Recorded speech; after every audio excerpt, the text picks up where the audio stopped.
Hello viewers, Adventure Link here. Well, I'm coming back in to say that I had a little snag with my radio. Every time I would take a call with the Bluetooth audio, the other person talking would come in through the car okay, but I wouldn't be able to talk back. And it kept going on for a couple of days, and I was like, I gotta figure this out. Well, turns out that there's a mic that comes with this unit. The end of it looks like this. And it was actually required to be put with this unit. Why we had to use a mic for Bluetooth audio, I have no idea. Or the Bluetooth phone, rather, but because my other Sony head unit, it was able to take the call just fine with the built-in mic on my Droid. So, Pioneer, what were you thinking? Enough of that. In addition, I'm going to show you guys how to install the iWhatever input, because in this regard, it actually does work with iPhones, iPods, iPod Touch, iPad, etc. So I'm going to show you guys real quick how to install the mic and the iWhatever input with the AV input also built in. First thing you want to do, obviously, is take the radio out. If you're smart like me and you didn't put the dash kit in, then all you got to do is just pop the radio out by hand. It should just slide right out. Just so you know, I use the Ford Multi-Kit 95 Up, part number 95-5817 by Metra. See? Fair warning once again. Once the kit is snapped in, it cannot be removed without dash panel removal. So if you did install this already, too bad, so sad, sucks for you. You didn't do what I said. You didn't take it for several test drives and make sure you were satisfied. So yeah. I believe how to remove the dash panel on this car is this part here that says Grand Marquis. You have to pop that off with a flathead screwdriver or a panel remover. In addition, this same panel over here pops off the same exact way. You also take off the electrical connectors for the traction control and the brake pedal adjuster if your vehicle came equipped with them.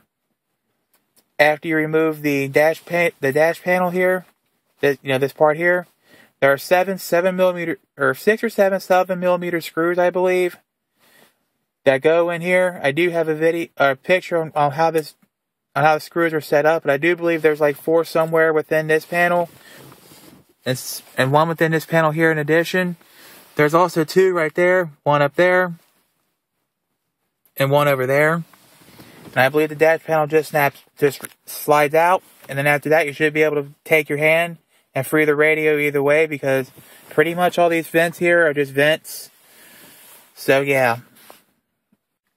Okay, see where my finger is back there?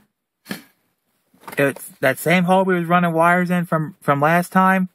You must think I really love this hole, but it's actually a really good hole. Nice and decent sized. It's pretty big. You can get most anything on this radio through there. But if you have any other holes back there, feel free to use them too.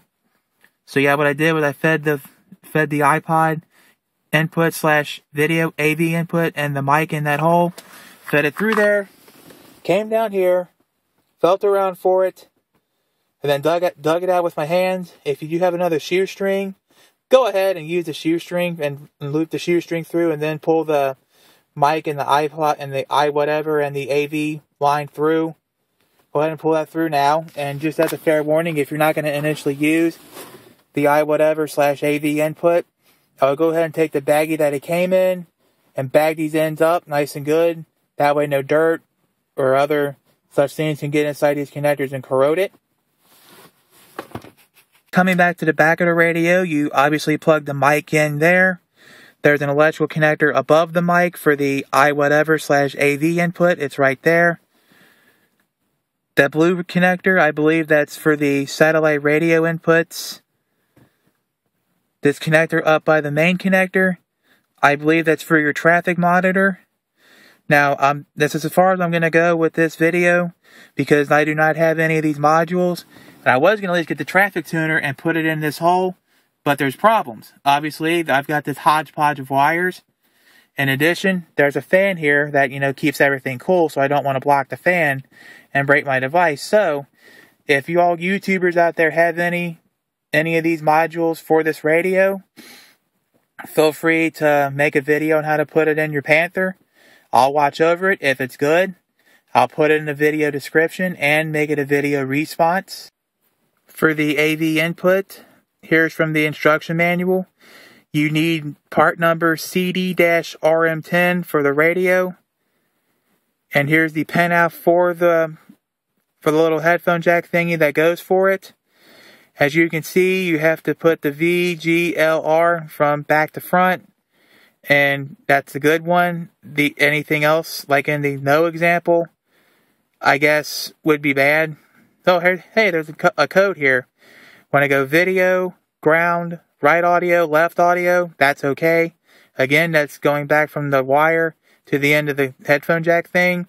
And the other order, I guess, is bad. So yeah, there's how to set up your AV cable. And here's a pretty down and dirty picture of how to set your navigation system up once again. As you can see, where above the mic connector, that's for the iWhatever and the AV input. Then there's the mic at the bottom of that. Right next to it is for your satellite radio modules. Right over here is the down and dirty way on how to set up your satellite radio modules, as well as the HD radio tuner if you have AVIC-Z140BH, which is actually the same as this radio. So I guess we'll be updating the videos to reflect the other model here, because it's going to pretty much install the same exact way as this one did. Here's how to set up the traffic tuner. You set up the vehicle antenna into it, use the output into the antenna jack, and the power for and as you can see, the power for the traffic tuner goes right above the main connector. GPS connector goes next to the AV connection right above the antenna jack. And then right below the AV connection is your AV outs. Like if you want to set up Nintendos or whatever, there it is. So, I guess that's it from my end. Like I said, if you have any ideas on how to put the satellite radio modules in, the HD module in, and or the traffic tuner in, feel free to make a video on it. If it's good, I'll put it in the video description and make it a video response.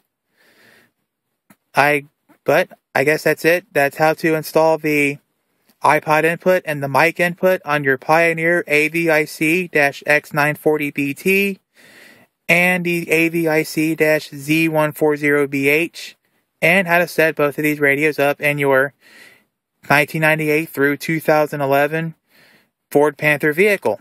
For the most part, except, like I said before, some Lincoln Town cars have some kind of funky setup with the radio, like how the radio is mounted in the hole, and or how you extract it and install the new one. And just as a fair warning, once again, before you put this in, test drive it, because once again, once the dash kit is snapped in, it cannot be removed without dash panel removal.